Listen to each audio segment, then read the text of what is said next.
Hello, hello. My name is Kanani Miyamoto. I'm a practicing artist and educator. My main medium is printmaking. And I do large-scale installations. I'm really interested in contemporary art done by Indigenous people and letting people know that we're still here practicing in different ways, not necessarily doing all of this traditional crafts and arts, but also doing contemporary things like murals and graffiti and things like that. It's really exciting to see artists taking the traditional and bringing it into a contemporary form, that always makes me excited. Building off of those like old stories and ways and making it their own. For me, it was really hard to start doing that because I was always worried about what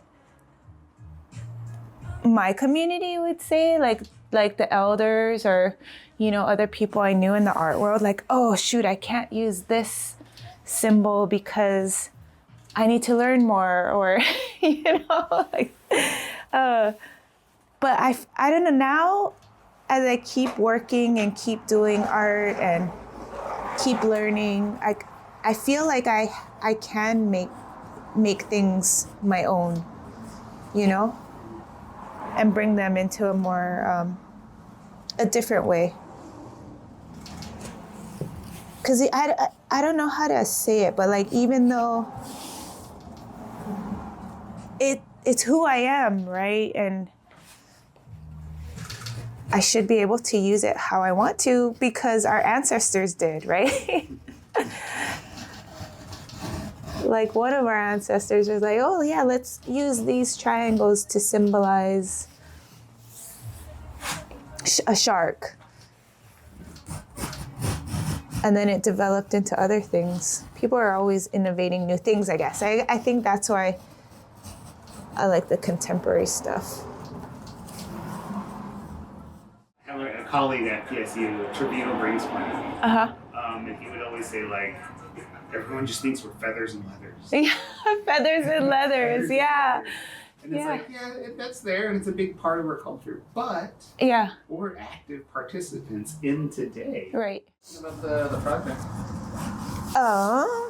It's obvious you're passionate about it. Yeah, I'm super passionate about it. I'm really excited about it, and I can't wait to see how people react to it. I'm gonna do an installation that's really kind of loud and riffs off of tiki culture, and I'm targeting a specific bar. And I don't know, that really has been bothering me. I feel like it's so incredibly violent, this bar, because of how it uses the Hawaiian religion as a fun place to go and have a drink.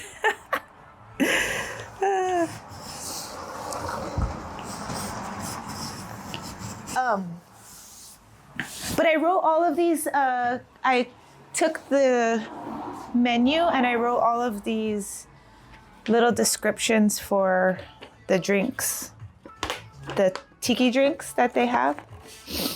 So like a blue Hawaii, blue Hawaiis, right?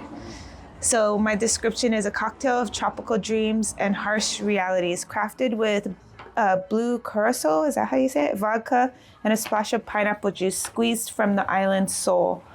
As you sip, savor the irony, a paradise where locals are priced out, displaced, and left homeless, while newcomers plant roots in a land that isn't theirs to claim. A drink as vibrant as the ocean and as hollow as the promise made to those who call Hawaii home. Cheers to the cost of paradise. So that'll be next to the drink, all flashy, like a McDonald's ad or something. This drink is the blood letter, and that description really talks about the tiki bar and how. So it says this sweetened with the syrup of stolen stories and muddled with the erasure of traditions. This drink is served in a tiki glass bearing no resemblance to any actual Polynesian artifact. Each sip drips with the bitter history of exotified stereotypes and whitewashed narratives, garnished with a plastic umbrella shading the glaring racism that tiki bars refuse to address. The blood letter invites you to drink deep and confront the cost of commodifying a culture. I'm curious if they've actually heard any feedback about it, like, and like, did change anything, or Yeah. it doesn't look like it. Yeah, I doubt it. They're on social media, and you know that I did some work already and it was up in the Ancestor show, and people were tagging their Instagram with my work. So they must know that some people are not okay with it, right? Yeah. You would think. Yeah. I don't think they care. They don't care. Yeah. Did they ever contact you or say anything? Oh, no, never. Never. Yeah, they don't care. I think that's what blows my mind so much, like how much people don't know.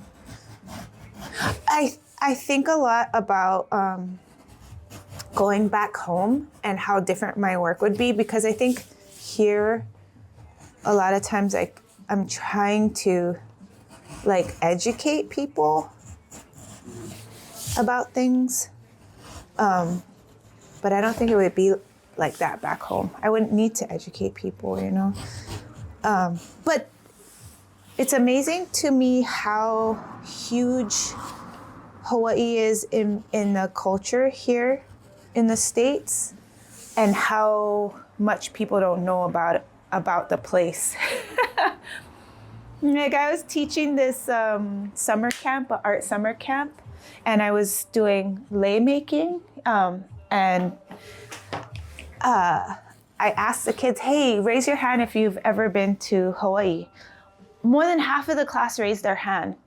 They're, oh, my family goes there every year. We love it there, you know, and all of this stuff. But they don't, so many people don't know about the true culture or any of it. Yeah. That shocks me.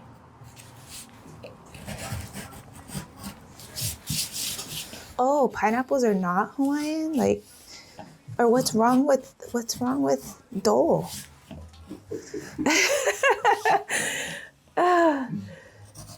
They truly don't know. It's so crazy to me. Yeah, I feel so lucky to have grown up on the islands, because I couldn't believe, my kids went to school here, and I couldn't believe how little about indigenous, like, they had Native history, right? But it was so one-sided. I couldn't believe that. Like, back home, we would have elders come into elementary school and teach us stuff, you know? That's huge. Yeah. It's so huge. And learning Hawaiian history, and then, like, I don't know, it's such a, I think because it's so small of a place, right, that it was just everywhere. But, oh, and also it helps make money too, right? Like, our culture has been monetized. So it's kind of important to still keep it, right?